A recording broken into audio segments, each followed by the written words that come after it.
डाल लिया, पूरा दिन व्यतीत। कवल दो बहुत होता है, 3-4 दिन में कभी ऐसे गुड़ मिल जाता था ना गंगा किनारे, गुड़, तो गुड़ पाके एक कमंडल जब गंगा जल पीते थे तो ऐसे भगवान की तरफ, कितने कृपालु भगवान हो, ऐसे एकांत में भी आप हमारे उदर पोषण को देते हो। आज तुम 3 बार पाते हो, एक बार भी भगवान हृदय से जय नहीं बोलते होगे, हृदय से जय नहीं बोलते होगे कि आहा कितने कृपालु प्रभु आप हो, आप कितना प्यार करते हो। कभी रोते हो प्रभु के प्रति, कितना प्यार है प्रभु का, हर व्यवस्था है, लेकिन कभी एकांत में जय जयकार हृदय से नहीं कर कि आपकी कितनी अपार कृपा है नाथ हम पर। और कह रहे मितभुक चित्ते न स्त्री क्षणा, एक क्षण के लिए भी वृत्ति काम भोग के लिए किसी माता बहन की तरफ गंदी भावना से न जाने पावे। धाम में वास करते हो, ऐसी गलती ना होने पावे।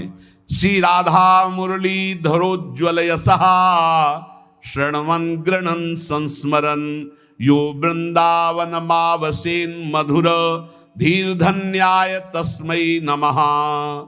जो हर समय राधा मुरलीधर का निरंतर नाम जप करता है, यशोगान करता है, किसी माता बहन की तरफ काम भाव से एक क्षण भी नहीं देखता है, थोड़ा कवल 2 कवल मिल जाए उसी से काम चला लेता है, रात दिन भजन में है पर लोग उसे गाली देते हैं, लोग उसको दुर्वचन बोलते हैं पर वो कुछ नहीं बोलता, सह जाता है।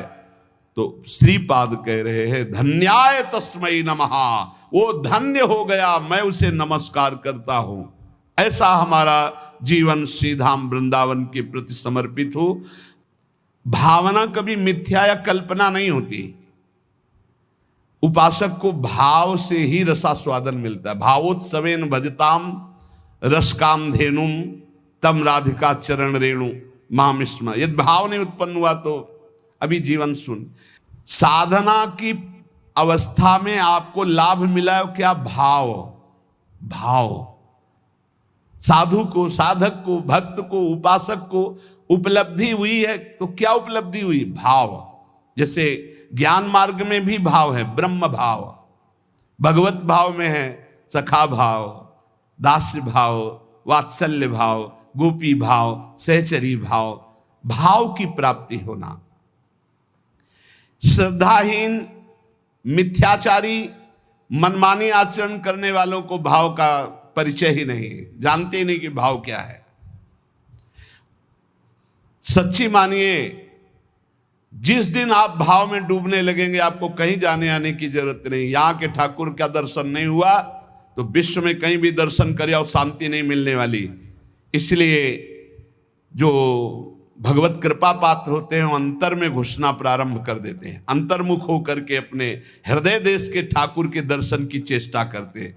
हृदय के भगवान का साक्षात्कार हो गया तो सर्वत्र होगा, और सर्वत्र घूमे आप हृदय के ठाकुर का साक्षात्कार नहीं तो कुछ हाथ नहीं लगेगा। करके देख लो, मन चराए आओ, मन को घुमाए आओ, आंखें चराए आओ, लेकिन हृदय के ठाकुर का साक्षात्कार नहीं हुआ तो विश्राम नहीं मिलेगा। देखो ये भाव राज्य है, इसमें स्थूल से सूक्ष्म, सूक्ष्म से सूक्ष्मतर और सूक्ष्मतर से सूक्ष्मतम में प्रवेश होता है। ये दिव्य भावना का लोक है। स्थूल, सूक्ष्म, कारण, भाव, चिन्मय, 5 भेद है। पहले स्थूल भाव बनता है। कैसे? शरीर से प्रकट सेवा में खूब तन्मयता, शरीर से जैसी आज्ञा हुई जहां हमें खड़ा कर दिया गया वही शरीर प्रधान।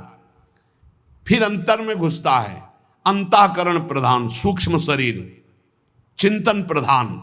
अब बाहर की क्रियाएं तो पहले से ही संयमित हो चुकी है, अब जैसी गुरु आज्ञा वैसा अंदर चिंतन प्रधान। फिर कारण स्वभाव प्रधान हो गया। या जो पर्यो मोहि सहज स्वभाव श्री हरिवंश नाम रस चाओ श्रुतौ राधिका कीर्तिरंता स्वभावे। अब उसका स्वभाव बन गया भगवत लीला गाना, भगवत लीला सुनना, भगवत नाम जप करना, भगवत कीर्तन करना, भगवत सेवा करना। तब प्रकट होता है भाव। स्थूल, सूक्ष्म, कारण, तीनों का परिवर्तन जो कर दे उसका नाम भाव। भाव के आगे चिन्मय देह की प्राप्ति होती है, जिसे भाव देह कहते हैं। ये बड़ा विलक्षण होता है, न स्थूल होता है, न सूक्ष्म होता है, न कारण होता है, न यातना देह होता है, न देव देह होता है, न स्वाप्निक देह होता है। एक अलौकिक चिन्मय भाव देह है। ये नित्य जैसे प्रिया प्रीतम